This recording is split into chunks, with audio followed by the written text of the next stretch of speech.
Now, look, the upper house in the Queensland Parliament was abolished in 1921. That means simply if you've got a majority in the one house in the Queensland Parliament, then you can do as you like. And that, on the evidence, is exactly how the Palaszczuk government seems to be operating.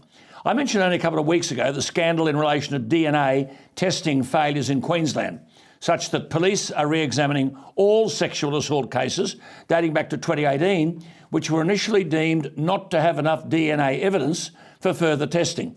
The forensic biologist, Dr. Kirsty Wright, who ran the National Criminal Investigation DNA database, labelled what was going on as, quote, the biggest forensic disaster. She said there is nothing anywhere in the world that is like this. And in terms of the scale, how many years have these issues gone on for? Well, then we had the Queensland Integrity Commissioner, Dr. Nicola Stepanoff, who was investigating the widespread failure of lobbyists to declare meetings, who attended the meetings with ministers and government officials. Get the drift? Lobbying ministers for, obviously, commercial gain.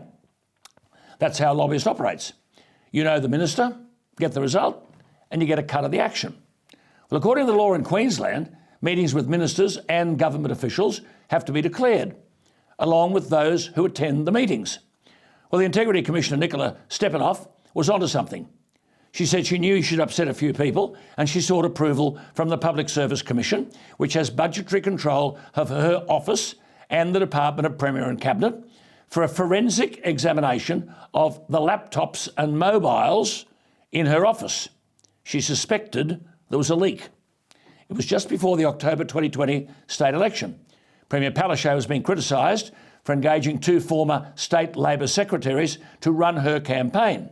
Well, the then Director General of Premier Palaszczuk's department refused the request by Dr. Stepanoff. Instead, Dr. Stepanoff was told by the Public Service Commission and the Director General of the Premier's department to stay at home. But then it's alleged these officials, while she was at home, overrode the security codes to gain access to her office, seized a laptop and mobile phones, and later wiped the contents. Premier Palaszczuk has repeatedly refused Dr. Stepanoff's request to have her treatment investigated. Dr. Stepanoff has resigned.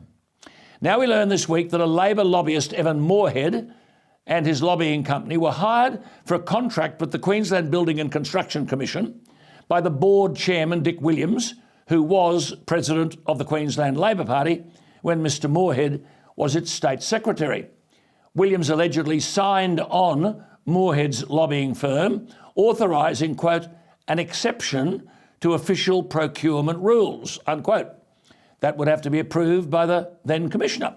Well, the then Commissioner, Brett Bassett, allegedly approved.